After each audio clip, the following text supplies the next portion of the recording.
The compound sat like a scar on the mountainside, its concrete walls stained with rust and arrogance. For 3 years, Dominic Valent had ruled this pocket of lawlessness with the certainty of a man beyond consequences. His empire stretched across 4 countries, fed by routes the military supposedly couldn't touch. He'd said it himself on intercepted communications, laughing into satellite phones. Let them come. Let them try.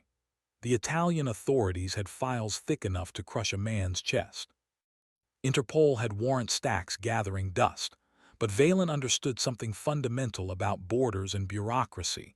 They moved slower than money, slower than fear. His men patrolled the ridgelines with military-grade optics, watching roads that led nowhere near him. 200 meters of sheer cliff face protected the rear. Overhead, clouds hung low most mornings, dense enough to blind surveillance drones.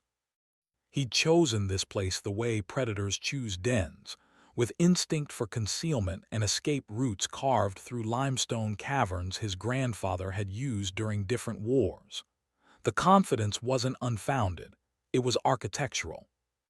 What Valent didn't know, couldn't have known, was that 8,000 feet above the clouds, someone had been watching for 6 days straight.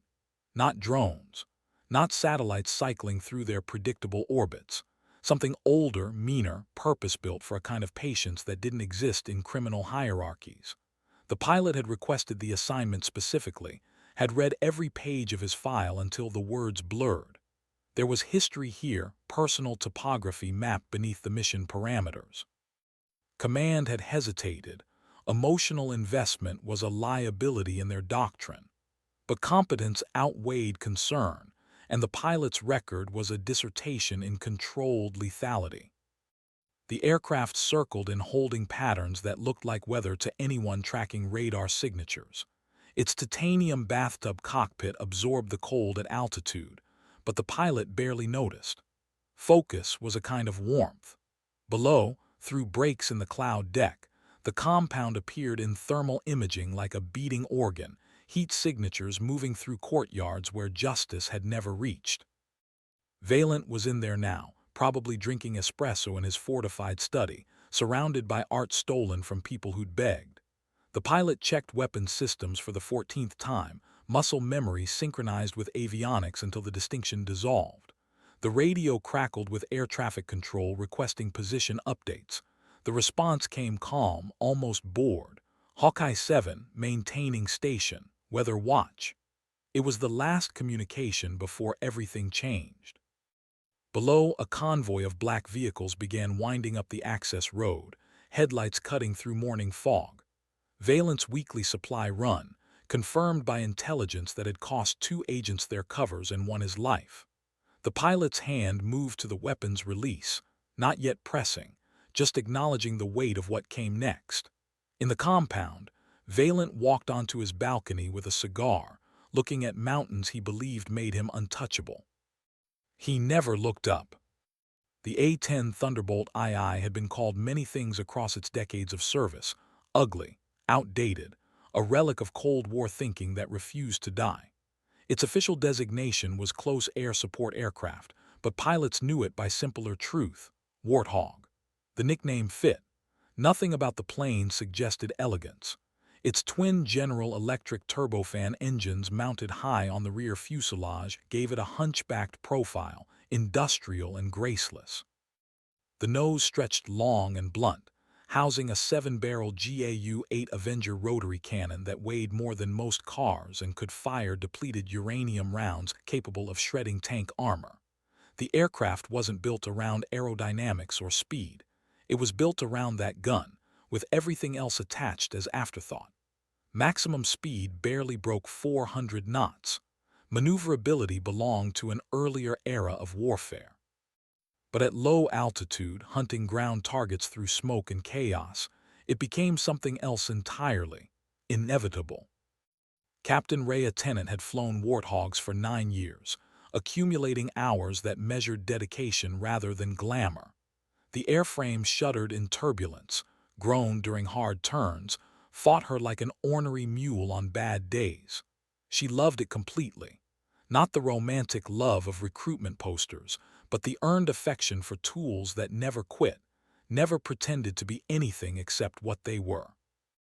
The A-10 had saved her life twice, once when hydraulics failed over hostile territory and the redundant systems limped her home, once when its titanium bathtub cockpit absorbed ground fire that should have turned her into memory. She'd named the aircraft Revenant, painted small beneath the canopy rail where regulations met personal ritual. It meant something coming back, something that shouldn't exist but refused to die anyway. The call sign, Hawkeye 7, had followed her through 3 deployments, assigned by a squadron commander who'd noticed her patience during close air support missions. While other pilots circled and waited for clearance, Rhea hunted. She studied terrain until she could map it blind, tracked enemy patterns through hours of observation, understood that air superiority meant knowing when not to strike as much as when to commit. Her weapon's release timing was legendary among ground controllers. She'd once threaded a guided bomb through a 14-meter gap between friendly positions and an enemy strongpoint, obliterating the target while infantry stood close enough to feel the concussion. The citation mentioned tactical excellence. It didn't mention the 3 nights she'd spent memorizing building schematics, calculating blast radius variations, rehearsing the release parameters until her fingers knew them like prayer. But reputation in military aviation carried strange weight for women pilots. Respect mixed with scrutiny, competence shadowed by the unspoken question, was she actually that good or just good for a woman? Rhea had stopped caring years ago, had learned that proving yourself was infinite regression. There was always another standard, another skeptic, another test disguised as compliment. She flew her missions, brought ordnance on target, brought herself home. The aircraft didn't care about gender politics. Physics didn't adjust for bias. Gravity killed everyone equally. That purity appealed to something fundamental in her character, a need for spaces where performance was the only language that mattered. The mission brief for Valent's compound had come through encrypted channels 3 weeks prior, flagged with classification markers that meant lawyers had been involved. The target wasn't military, technically. This was a law enforcement action, multinational cooperation against organized crime. But Valent's security force included former special operations personnel from 6 countries, equipped with surface-to-air missiles and anti-aircraft artillery. Local police couldn't touch him. International arrest warrants were diplomatic theater. Someone, somewhere in the chain of command, had decided that certain problems required solutions aviation could provide. The brief didn't say assassination. It said structural neutralization of command and control facilities. Rhea spoke fluent euphemism after 9 years in uniform. She knew what the mission was. She'd volunteered anyway. Not for glory, close air support pilots rarely made headlines. Not for vengeance, though Valent's organization had been linked to attacks on NATO logistics that killed people she'd served with. She'd volunteered because the mission was complex, dangerous, and required precision that few pilots could deliver. Because sitting in the briefing room, looking at reconnaissance photos of that compound, she'd seen the tactical problem and known immediately how to solve it. The mountainside position that made ground assault suicidal meant nothing to an aircraft that could loiter above weather and deliver ordnance through laser designation. The anti-aircraft coverage that would shred helicopters was optimized for high-altitude threats. They'd never expect a Warthog's low-and-slow attack profile. And the civilian considerations that complicated artillery strikes became manageable with guided munitions, and a pilot willing to put herself at risk for accuracy. Command had questioned her request for solo tasking. Doctrine called for paired aircraft, mutual support against ground fire. Rhea had argued that 2 A-10s increased radar signature, complicated airspace deconfliction, and doubled the risk of collateral damage in terrain where navigation margins were measured in meters. She'd presented the tactical brief like a dissertation, showing how a single aircraft could exploit weather patterns, use terrain masking, achieve complete surprise. What she hadn't said, what couldn't go in official documents, was that this mission felt personal in ways she couldn't articulate. Valent represented something. Impunity, maybe, or the arrogance of men who believed themselves beyond consequences. Bringing him to account from 8,000 feet felt like the purest expression of her profession. Justice delivered by turbofan and precision guidance. The approval had come with restrictions. Positive identification required. Civilian casualties unacceptable. Abort protocols mandatory at commander's discretion. Rhea had signed documents acknowledging that unauthorized weapons release would constitute war crimes. Then she'd spent 2 weeks studying every pixel of satellite imagery, memorizing the compound's layout until she could walk through it mentally. She'd calculated solar angles for optimal targeting pod visibility, cross-referenced weather forecasts with attack windows, wargamed every scenario from equipment failure to unexpected civilian presence. By the time she climbed into Revenant's cockpit for the deployment flight, she knew that compound better than Valent did.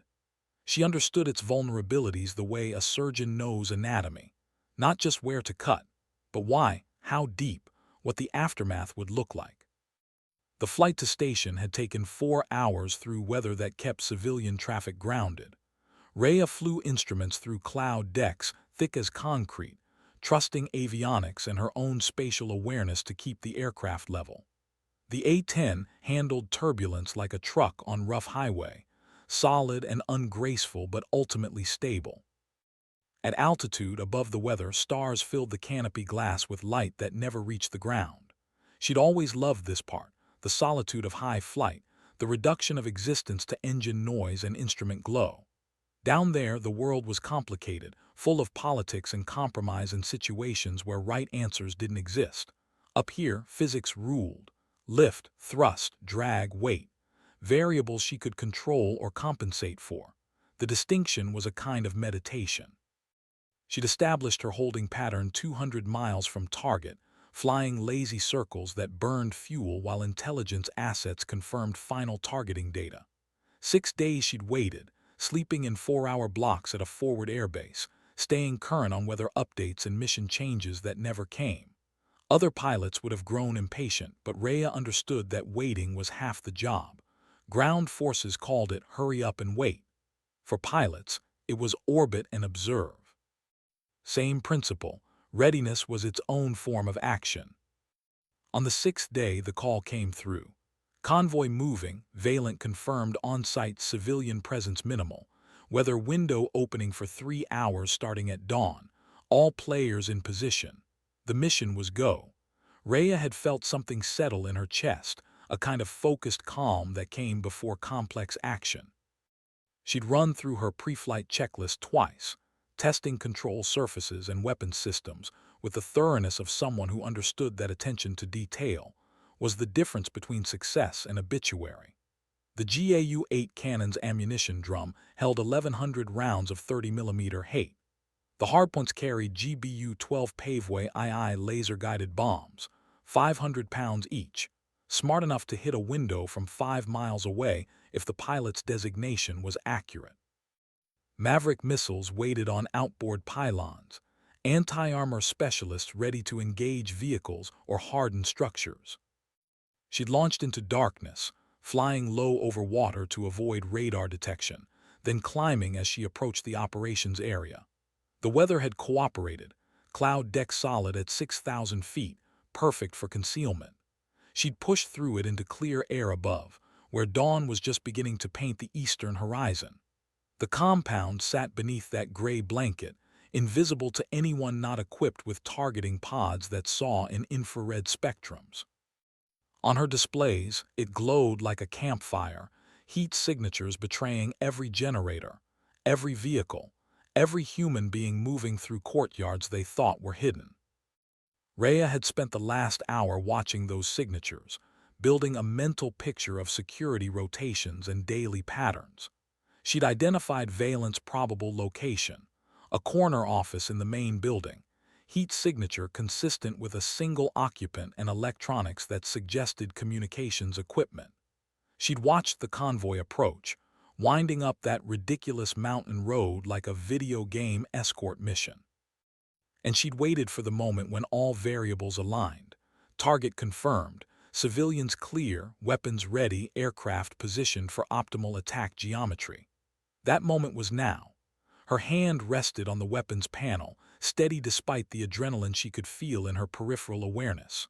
Below, Valent stood on his balcony, lord of his small kingdom, untouchable until he wasn't.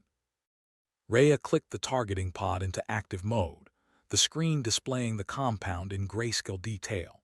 She could see individual cigarette butts on the balcony, thermal blooms from coffee cups, the morning routines of men who'd never imagined judgment arriving on turbofan engines.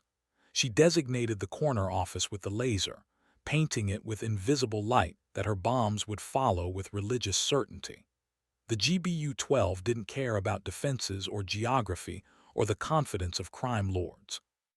It cared about laser energy and ballistic coefficients. Everything else was just physics in motion. The radio check came through, air controller confirming no friendly forces within 5 kilometers. Rules of engagement green across the board. Final authorization transmitted in codes that meant lawyers had pre-approved the violence.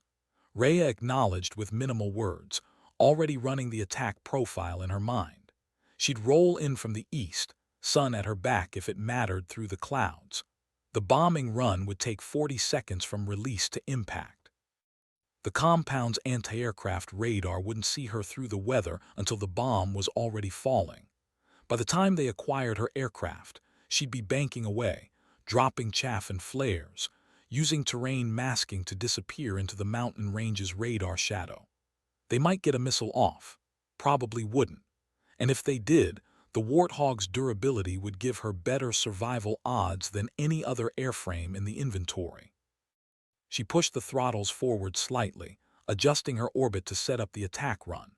The engines responded with their characteristic whine, hungry but controlled. Her breathing slowed, matching the rhythm she'd learned in training a decade ago. Excitement was the enemy of precision. Calm was the weapon you brought to every mission. The compound rotated into position on her display. Valent's heat signature moved from the balcony back inside, probably cold finally driving him toward his espresso.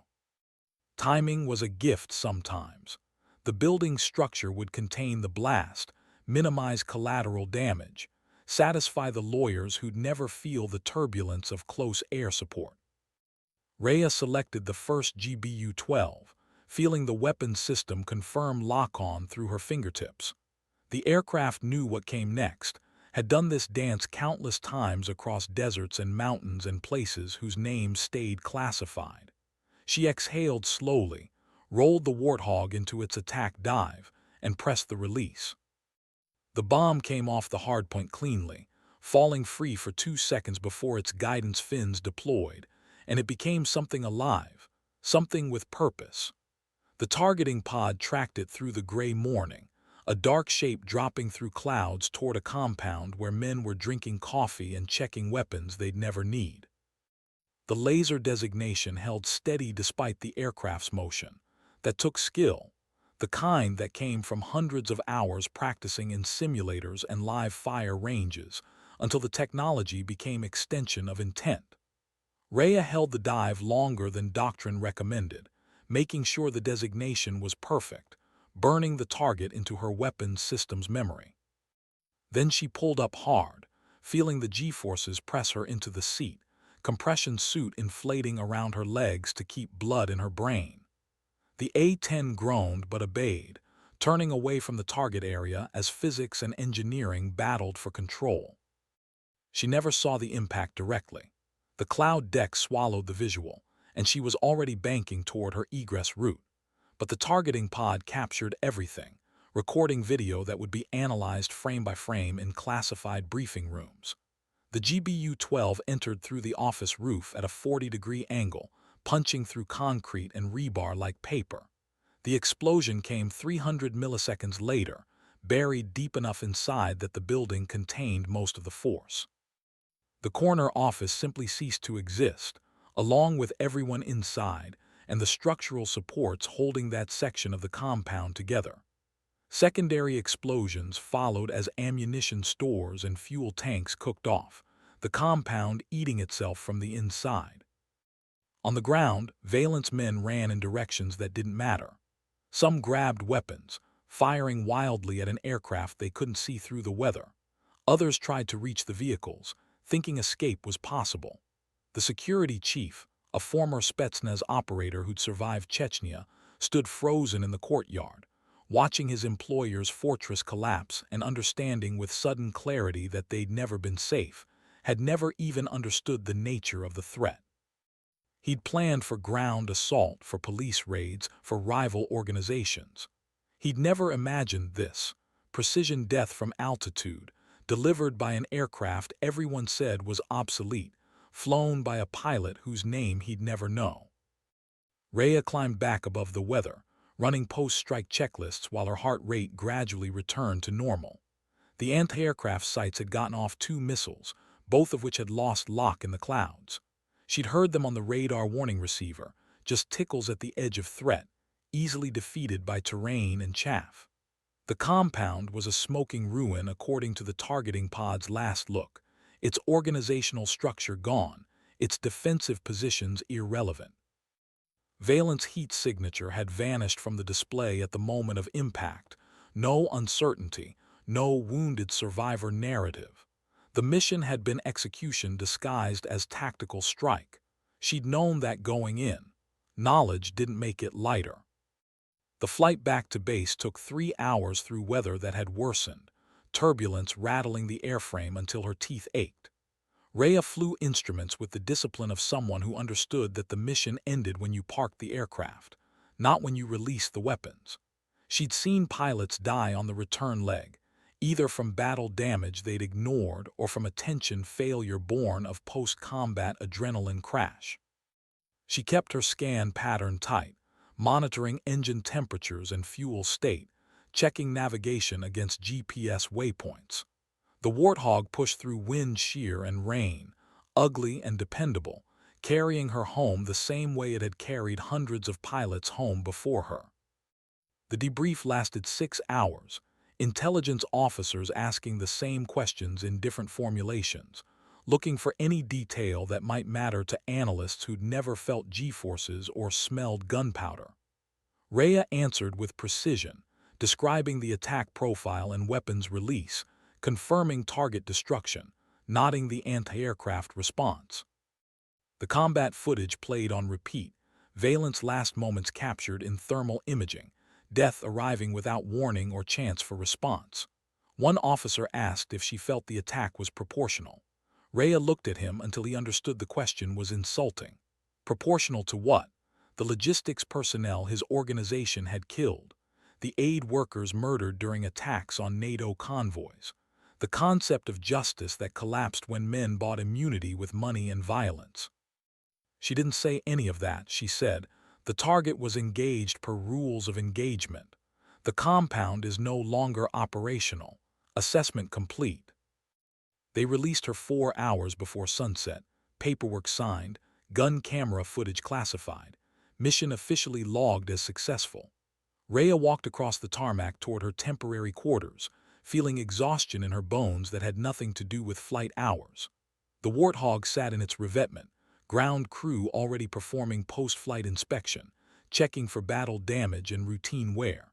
She stopped by out of habit, running her hand along the fuselage where fatting paint marked countless missions. "Good girl," she said quietly, words meant for Metal and herself.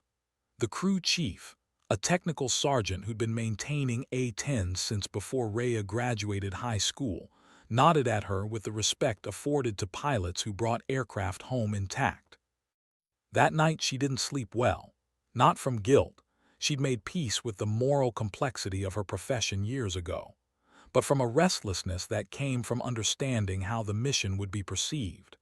The official record would note target neutralization, strategic success, minimal collateral damage.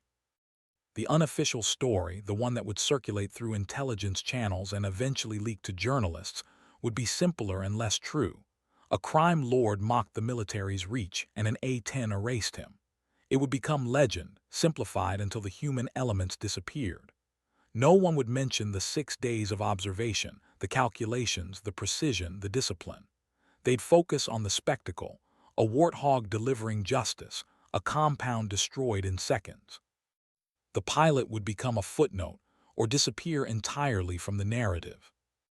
Rhea stared at the ceiling of her quarters, listening to distant aircraft operations, and wondered if that bothered her. The erasure, the simplification, the way violence became story and story became something easier to digest than reality. She decided it didn't. She'd done the mission for reasons that had nothing to do with recognition.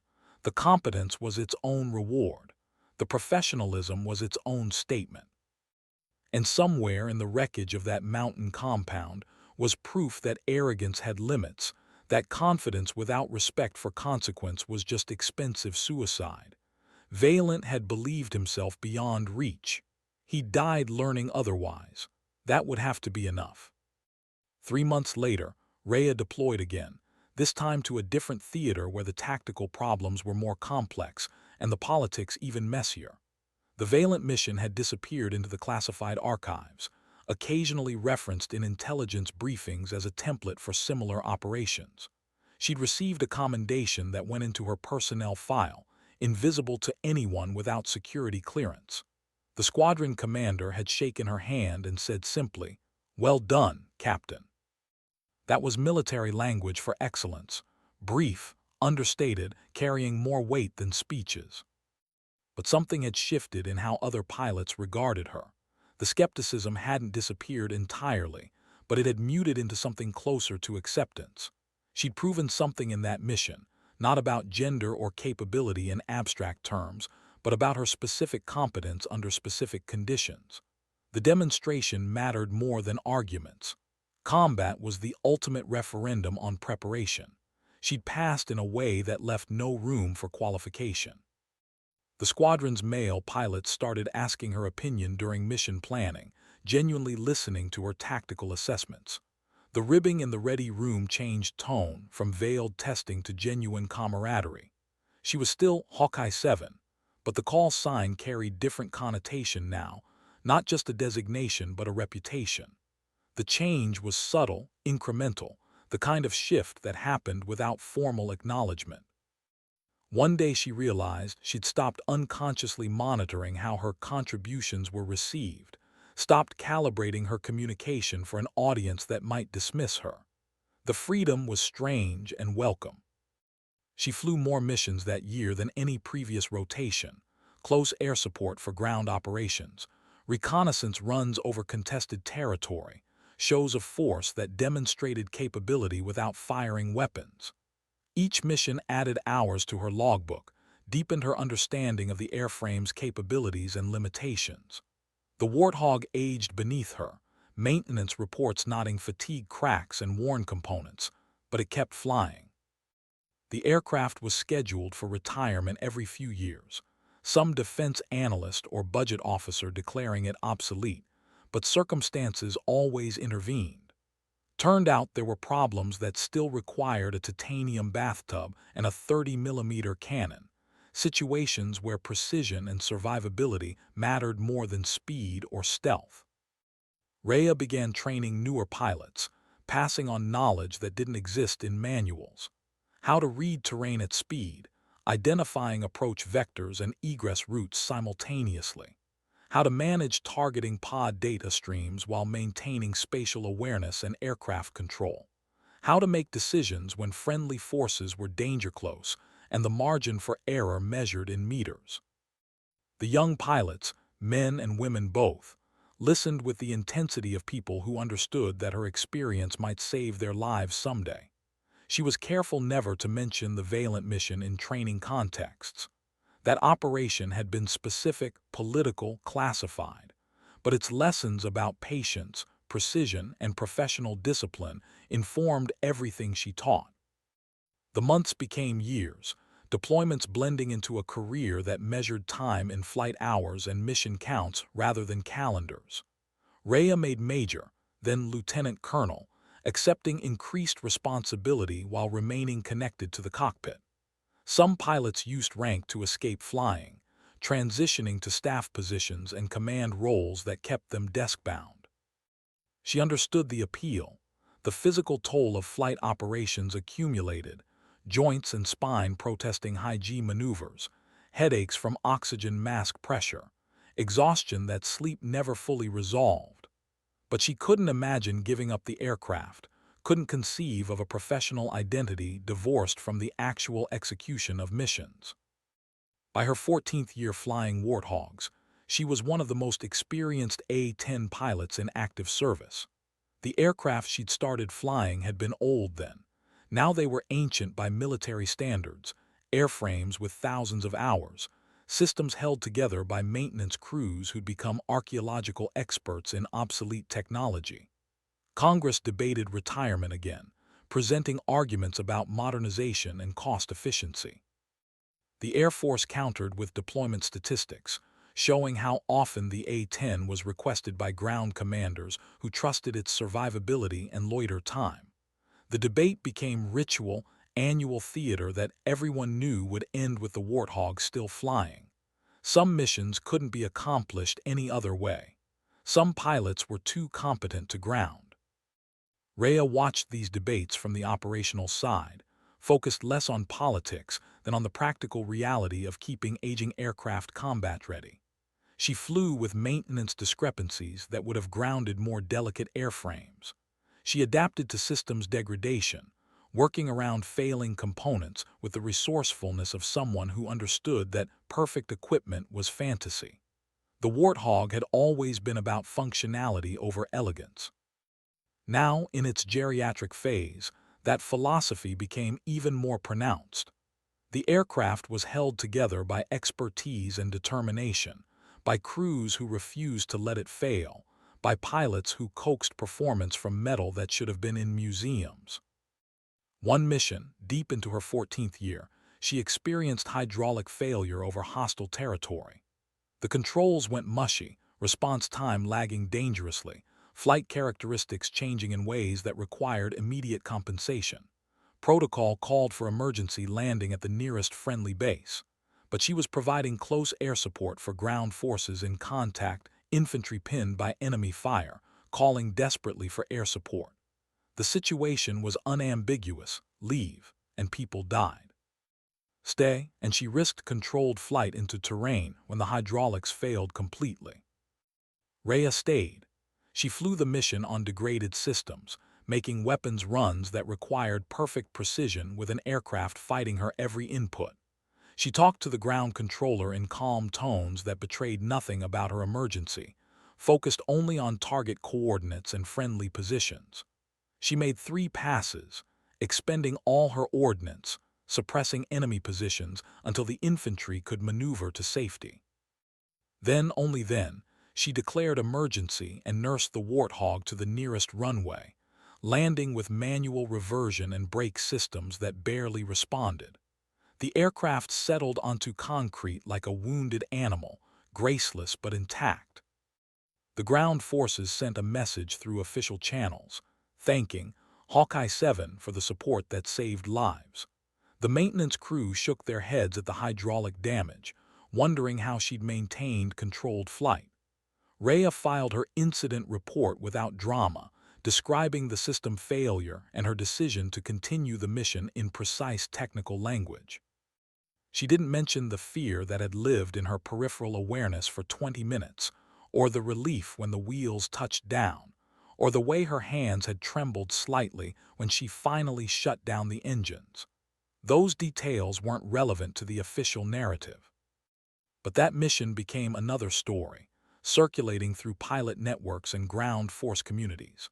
The female A-10 pilot who'd stayed on station with failed hydraulics, who'd prioritized the mission over personal safety, who demonstrated the kind of competence that existed beyond gender or politics.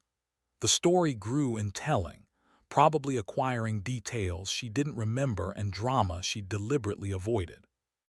But the core remained true. When the situation required someone to risk everything, she'd done it without hesitation or expectation of recognition. That meant something to people who operated in similar margins, who understood that professionalism sometimes meant accepting unacceptable risk for people you'd never meet. Rhea made full colonel at 15 years, accepting a squadron command position that meant less cockpit time and more administrative responsibility. She hated the paperwork and logistics management, the bureaucracy that seemed designed to prevent actual mission accomplishment. But she understood that command was part of the profession's progression, that her experience needed to benefit more than just her own flight operations. She ran the squadron with the same precision she applied to bombing runs: clear objectives, minimal wasted motion, focus on the mission rather than the performance of management. The pilots and ground crews responded with loyalty that bordered on fierce. Under her command, the squadron's readiness ratings improved despite aging aircraft and budget constraints. She fought for maintenance funding, defended her personnel against bureaucratic overreach, and deployed whenever circumstances allowed to maintain her own proficiency. The balance was exhausting but sustainable, fed by the same discipline that had carried her through 14 years of flight operations. In her second year of command, the Air Force finally received congressional approval to retire the A-10 fleet. The announcement came with political speeches about modernization and the future of air power, delivered by people who'd never felt turbulence or seen close air support save lives. A timeline was established: 3 years to transition remaining aircraft to boneyard storage, with pilots reassigned to more modern platforms. The decision was final, inevitable, probably correct from strategic and budgetary perspectives. It still felt like a betrayal. Rhea read the official memorandum in her office, looking at words that meant the end of an era she devoted her adult life to. The Warthog had been declared obsolete since before she'd started flying it, but this time the declaration came with actual consequences. In 3 years, the titanium bathtubs and 30mm cannons would be parked in the desert, monuments to a kind of warfare that defense theorists insisted was past. She wondered what would replace the A-10's unique capabilities: the loiter time, the weapon's load, the survivability that let pilots take risks that other airframes couldn't. The briefings mentioned F-35s and advanced drones, platforms that were faster and stealthier, but couldn't stay over friendly forces for hours, couldn't absorb the ground fire that close air support inevitably attracted. She called a squadron meeting, delivering the news with the straightforward honesty she'd learned from commanders she respected. The pilots took it quietly, processing the information with the stoicism that military culture demanded. The ground crews looked stricken, their professional identities tied to aircraft they'd kept flying through impossible conditions. Afterward, in smaller conversations, people expressed variations of grief: anger at bureaucracy, frustration with political decisions made by people who didn't understand operational reality, sadness for the end of something that had defined careers and saved countless lives. Rhea felt it all but kept her emotions compartmentalized, focusing on managing the transition professionally. The squadron still had missions to fly, aircraft to maintain, personnel to train. The retirement timeline meant nothing to current operational requirements. Ground forces still needed close air support. The enemy didn't care about budget cycles or modernization plans. So they flew, every day, wringing performance from aging airframes while the countdown continued. The missions during that period carried additional weight, each sortie potentially among the last. Rhea found herself paying more attention to details she'd previously taken for granted: the specific vibration frequency of the engines at cruise power, the way sunlight looked through the canopy during dawn patrols, the sound of the GAU-8 during test firing. She was memorizing an experience that would soon exist only in recollection and archived gun camera footage. The awareness added poignancy but not sentimentality. She still flew with the same precision, still made decisions based on tactical requirements rather than nostalgia. The mission remained paramount, even as the context shifted toward ending. In the final year before retirement, the Air Force organized a series of demonstration flights and ceremonial events, official acknowledgement of the A-10's service history. Rhea participated reluctantly, uncomfortable with performances that felt like funerals for aircraft that were still flying. She attended ceremonies where generals praised the Warthog's legacy in speeches that somehow felt both genuine and inadequate. Words couldn't capture what it meant to fly these machines, to trust your life to titanium and turbofans, to know that ugliness and effectiveness were often synonymous. The ceremonies were necessary theater, but they weren't true in the way that missions were true, experiences were true, losses were true. The final deployment of her squadron came 8 months before the official retirement date. A combat operation in a theater she couldn't name to support objectives she couldn't discuss. The mission parameters were familiar: close air support, precision strikes against hardened targets, presence that deterred enemy action through demonstrated capability. Rhea flew nearly every sortie, accumulating hours that brought her total flight time to numbers that few pilots would ever reach. Each mission was executed with the professionalism she'd built her career on, but she couldn't entirely suppress awareness that these were the last times. Last night missions using NVGs, last coordinated strikes with ground forces, last moments of the particular intimacy between pilot and aircraft that developed over thousands of hours. The deployment ended without dramatic conclusion. Missions accomplished, aircraft returned, personnel safe. The transit back to home station felt anticlimactic, routine procedures concealing the significance of the moment. They were bringing the Warthogs home for the last time, beginning the process of preparing them for storage and eventual scrapping. The ground crews worked with obvious reluctance during the post-deployment inspections, finding maintenance issues that required attention, delaying the inevitable with legitimate concern for aircraft condition. Rhea supervised the preparations for retirement, ensuring that each A-10 was properly documented and preserved. Some would go to museums, static displays teaching future generations about Cold War air power and close air support doctrine. Most would end up in the boneyard at Davis-Monthan, parked in perfect rows under the Arizona sun, gradually stripped for parts until nothing remained but airframe skeletons. The pragmatic part of her understood this was correct. Material that couldn't be used operationally should be reclaimed for other purposes. But watching the process begin felt like attending an execution, officially sanctioned but emotionally complex. Her own aircraft, the one she'd named Revenant years ago, was designated for museum display. The decision had come from higher command, recognition that this particular airframe had accumulated significant history across multiple deployments and pilots. Rhea spent a day supervising its final preparation, ensuring the display configuration was accurate, that maintenance records were complete, that the small personal markings survived the cleaning process. She touched the fuselage one last time before it was transported to the museum, fingers tracing metal that had carried her through situations that should have killed her but hadn't.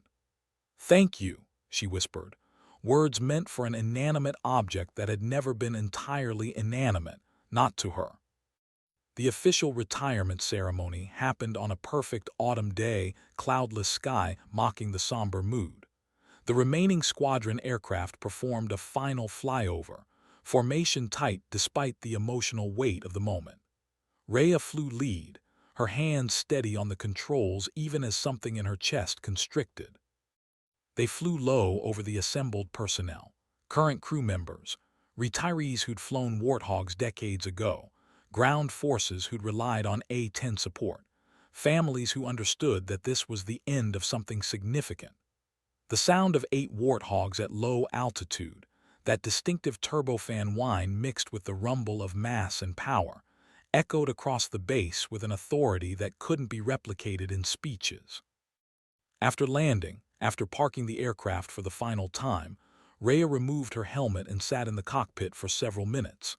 The instrument panel was dark, systems shut down, the aircraft already becoming memory. She'd spent thousands of hours in this space, this cramped titanium bubble that had been office and sanctuary, weapon platform and escape pod. Every switch and dial was familiar, positioned exactly where her muscle memory expected. She could have flown it blind, probably had flown it blind during night missions when systems failed and instinct was the only navigation aid that mattered. Leaving the cockpit felt like abandoning part of herself, but orders were orders, and she'd built a career on following orders even when they hurt.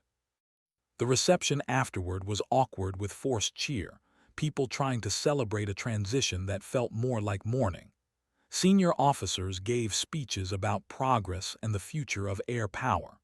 Veterans told stories about missions flown decades ago, finding comfort in shared experience.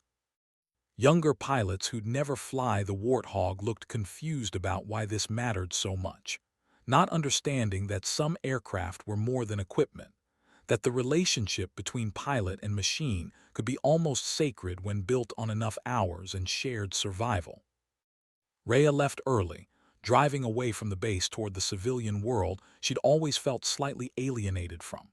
15 years of her life had been spent in service of an aircraft that was now officially obsolete, a career built around capabilities the military no longer valued.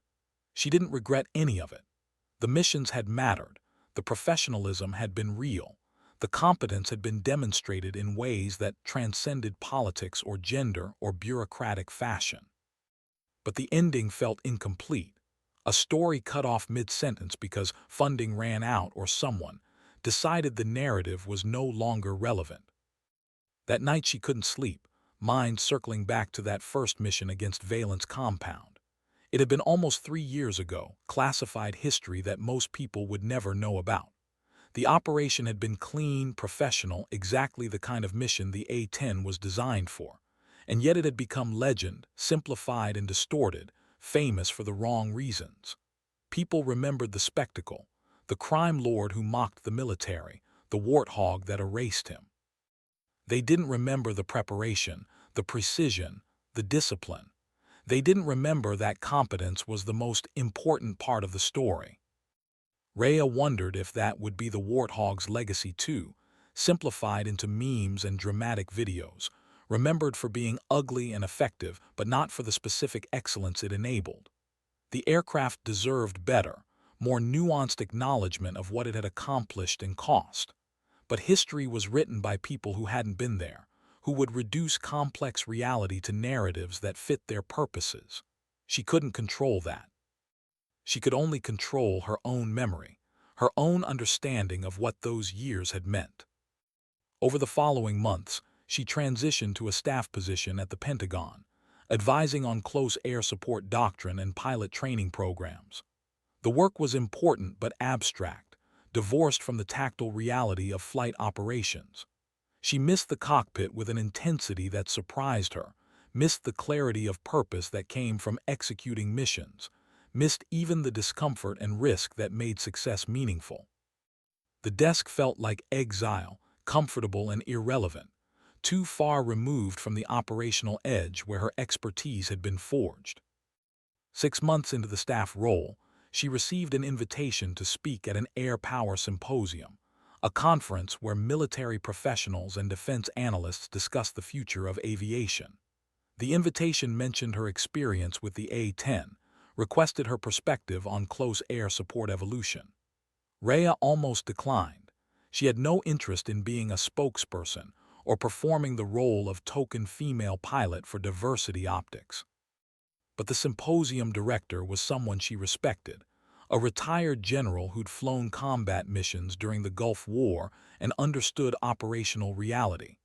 He asked her to speak not as representative but as expert, someone whose experience could inform actual policy discussions. She accepted, spending weeks preparing remarks that tried to capture what she'd learned across 15 years. The presentation wasn't about the A-10 specifically, though the aircraft was implicit in every example. It was about the relationship between technology and tactical effectiveness, the ways that capabilities couldn't be reduced to specifications or performance metrics. Modern airframes were faster, stealthier, equipped with better sensors and weapon systems.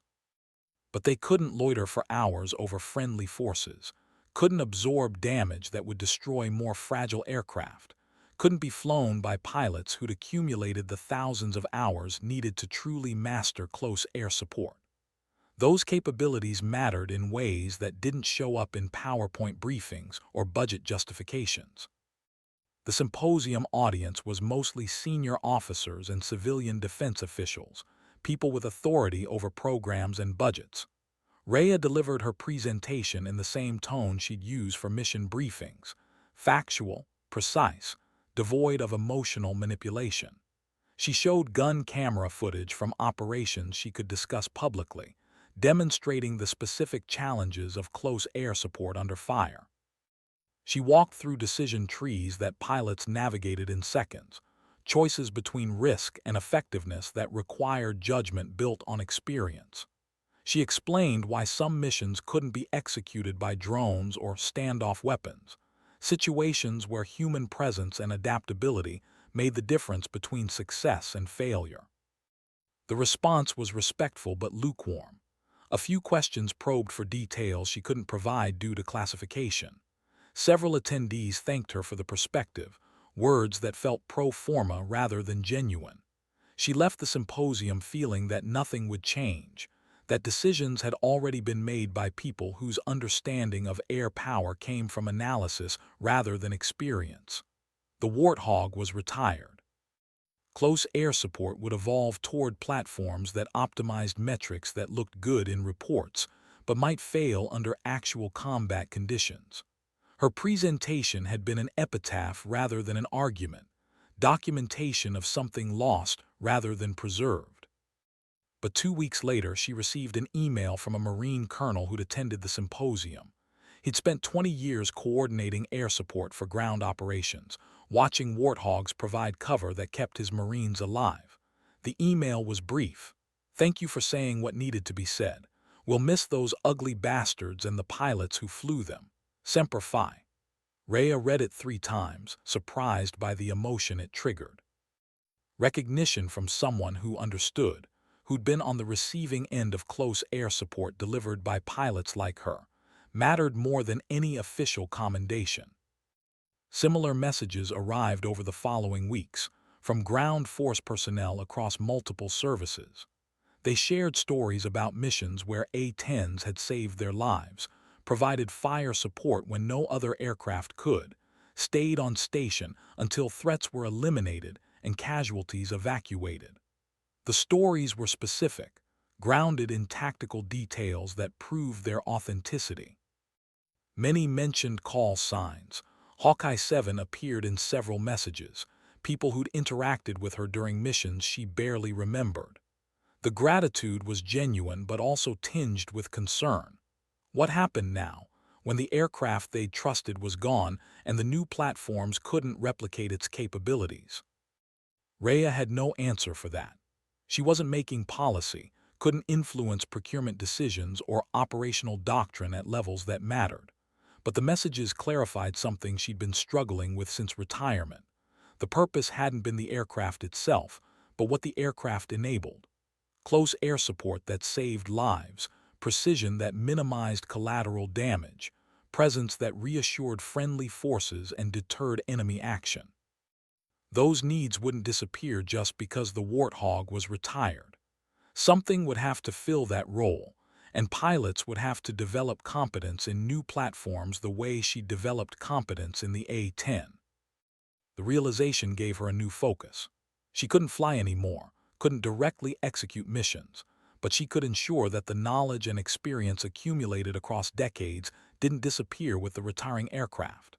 She began documenting lessons learned, writing tactical papers that tried to capture the nuanced judgment required for effective close air support.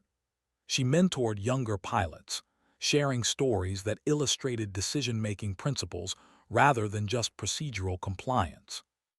She consulted with training programs, pushing for curriculum that emphasized the human factors that technology couldn't replace: spatial awareness, risk assessment, creative problem-solving under pressure. The work was slow and often frustrating, bureaucracy resisting changes that didn't align with preferred narratives about modern warfare. But Rhea approached it with the same persistence she'd brought to flight operations: understanding that competence was demonstrated through accumulated small successes rather than dramatic breakthroughs. Occasionally, she saw evidence that her efforts mattered, a training modification that incorporated her suggestions, a pilot who internalized lessons she'd taught, a mission executed with the kind of precision that suggested real understanding rather than rote compliance. Years passed, her career evolving from operational focus to institutional influence. She made general officer rank, a milestone that gave her actual authority over programs and policies. The promotion came with ceremonial responsibilities and public representation duties she found tedious, but also with opportunity to advocate for the things she believed mattered. She pushed for retention of experienced pilots, understanding that expertise couldn't be rushed or manufactured through technology. She defended funding for realistic training that accepted higher costs in exchange for better preparation. She argued that air power effectiveness required human judgment developed through hundreds of hours under pressure, not just sophisticated equipment operated by minimally trained personnel. The arguments were often unsuccessful. Budget realities and political priorities overrode operational concerns. But she persisted, building coalitions with other commanders who shared her understanding, documenting cases where experience and competence had made critical differences. Slowly, incrementally, the institutional culture began to shift, not abandoning modernization or technological advancement, but acknowledging that human factors remained central to mission effectiveness. The change was subtle, measured in modified training standards and updated doctrine language, but it represented movement toward principles she'd fought for throughout her career. Meanwhile, the legend of the Valent mission continued to circulate and evolve. The story had escaped classified channels entirely, appearing in online forums and military history discussions with varying degrees of accuracy. Most versions removed Rhea entirely, attributing the mission to unnamed pilots or generic Air Force assets. Some added details that never happened, embellishments that made the story more dramatic but less true. A few acknowledged that the pilot had been a woman, usually followed by comments speculating about political correctness or diversity initiatives, as if competence couldn't explain itself without ideological justification. Rhea monitored these discussions with detached interest, never commenting or correcting the record. The mission belonged to history now, subject to interpretation and distortion like every military operation that achieved public awareness. What mattered wasn't the story's accuracy, but what it represented, the demonstration that arrogance had limits, that competence existed across all demographics, that an aging aircraft flown with expertise could still accomplish missions that newer platforms couldn't. If the legend simplified those principles into something more accessible, maybe that was acceptable. Truth was always more complicated than narrative, but narrative was what survived. On the 20th anniversary of her commissioning, she received an invitation to attend a museum dedication ceremony, the facility where her aircraft, Revenant, would be permanently displayed. The museum had spent years developing the exhibit, collecting oral histories and mission records, documenting the A-10's history from development through retirement. Her aircraft would be the centerpiece, positioned to suggest flight even while grounded, surrounded by interpretive materials explaining close air support doctrine and the Warthog's operational legacy. The director wanted her present for the opening, requested she speak about her experience flying that specific airframe. Rhea accepted, traveling to the museum with mixed feelings about seeing the aircraft again. It had been years since that final flight, since she'd touched the controls and felt the familiar response of throttles and stick. Part of her wondered if the emotional impact would be manageable, if confronting this physical reminder of the career she'd built would trigger grief she'd successfully compartmentalized. But another part was curious. How had the museum presented the story, and would the display capture anything true about what flying meant? The aircraft looked smaller than she remembered, static display, removing the context of motion and power that gave it presence. The museum had cleaned it obsessively, removing the operational grime that accumulated despite ground crew efforts. It looked almost toy-like, fake in its cleanliness, more prop than weapon. But the titanium bathtub was real, the GAU-8 barrel still intimidating even in a museum setting, the external fuel tanks and weapons hard, it's genuine even if empty. And there, on the fuselage near the canopy, her call sign remained. Hawkeye 7. The museum had preserved that detail, small acknowledgement that the aircraft had history tied to specific people, specific missions, specific moments when outcome balanced on the edge of pilot competence. The exhibit surrounding the aircraft told the A-10 story through photographs and text panels, mission summaries, and technical specifications. There were sections on the aircraft's development, its controversial history of near cancellation, its repeated vindication through combat effectiveness. Personal stories from pilots appeared in pull-out quotes, describing what it meant to fly the Warthog under fire, how the aircraft's survivability and weapons load made possible missions other platforms couldn't attempt. Ground force testimonials praised the A-10's ability to provide close support that saved lives, stay on station until threats were eliminated, operate from damaged runways and forward bases.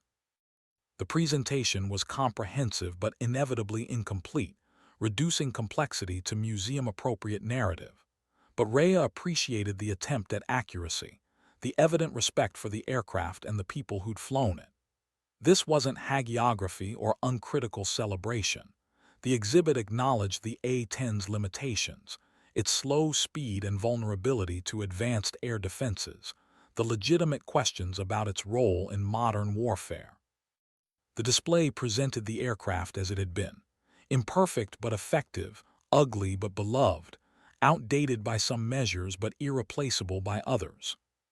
At the dedication ceremony, Rhea spoke briefly about her experience with Revenant.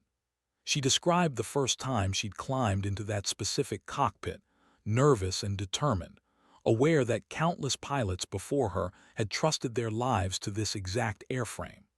She talked about missions where the aircraft's survivability had mattered, times when battle damage that would have destroyed other planes barely affected the Warthog's performance. She mentioned the hydraulic failure over hostile territory, the decision to stay on station despite emergency conditions, the way the aircraft had continued responding even when it shouldn't have. And she acknowledged the emotional difficulty of letting go, admitting that seeing the aircraft in a museum triggered complicated feelings about endings and legacy. The audience received her remarks with respectful attention, but she wasn't sure she'd communicated what she meant. Language failed somehow when trying to describe the relationship between pilot and machine, the trust that developed over thousands of hours, the way inanimate objects could become partners in survival and mission accomplishment. Maybe that was inherently incommunicable, experience that only made sense to people who'd felt it themselves. The museum display would preserve the physical aircraft and document its history, but the subjective reality of flying it, that combination of fear and confidence and focus and connection, couldn't be archived or explained in text panels. It existed only in memory, and when the last Warthog pilots died, it would disappear entirely. After the ceremony, people approached to thank her or ask questions. Several were veterans who'd relied on A-10 support during their service, wanting to express gratitude to an actual pilot. Others were aviation enthusiasts, eager to hear details about flight characteristics and weapon systems. A few were younger women considering military careers, looking for examples of what was possible. Rhea spoke with all of them, patient despite exhaustion, understanding that representation mattered even when she was uncomfortable in that role. If her presence and career could expand someone's sense of possibility, that was worth the discomfort of being symbolic. Near the end of the reception, an older man approached, introducing himself as a Marine who'd served during the Gulf War. He'd been part of the ground operations the A-10 supported, coordinating airstrikes from forward positions while enemy fire threatened his unit. He described watching warthogs make repeated passes despite anti-aircraft artillery, providing suppressing fire that allowed his Marines to maneuver safely. "I would not be alive without those pilots," he said simply. "Every Marine who came home from that mission owes their life to Air Force close air support. I wanted you to know that. I wanted to say thank you, even though it's 30 years too late." Rhea felt something constrict in her chest, emotion she hadn't anticipated. This was why she'd flown, why she'd accepted risk and endured the physical toll and fought through institutional skepticism. Not for recognition or career advancement or personal satisfaction, but for moments like the one this Marine described. People coming home because a pilot stayed on station, delivered accurate fire, prioritized the mission over personal safety. The gratitude was overwhelming and humbling, reminder that her work had mattered in the most fundamental way possible. She thanked him, shook his hand, accepted his words without deflection or false modesty. He was right. It was 30 years late, but it still mattered. It would always matter. That night, alone in her hotel room, Rhea thought about legacy and how it was built. Not through single dramatic missions that became simplified legends, but through accumulated competence demonstrated across countless missions most people would never hear about. Not through being first or most visible, but through being reliably excellent until excellence became expectation rather than exception. Not through seeking recognition, but through doing the work so well that recognition became inevitable even when you weren't trying to earn it. She'd built a career on those principles, flying an aircraft everyone said was obsolete with a level of competence that made obsolescence irrelevant. The Warthog was gone now, preserved in museums and memories, replaced by platforms that measured superiority in different metrics. But the principles remained. Survival required competence, missions required discipline, trust was earned through demonstrated reliability under pressure. Those truths transcended aircraft specifications and budget cycles. They'd outlast the A-10, outlast her career, outlast everyone currently flying. And maybe that was enough. Maybe legacy wasn't about being remembered, but about contributing to something larger than individual achievement, building competence that future generations would inherit and adapt and pass forward again. The work continued, even after specific tools became obsolete and individual careers ended. The mission was never finished, just handed off to new pilots who'd face different challenges with the same fundamental requirements: skill, courage, judgment, discipline. And the willingness, when necessary, to risk everything for people you'd never meet, because that's what competence demanded and the profession required. The night deepened outside her window, and far away, in the silent Nevada desert, rows of retired warthogs waited under the stars. Monuments now, but once, for brief, intense years, they'd been instruments of precision in the hands of pilots who understood that competence was the only credential that ultimately mattered, the only legacy worth leaving.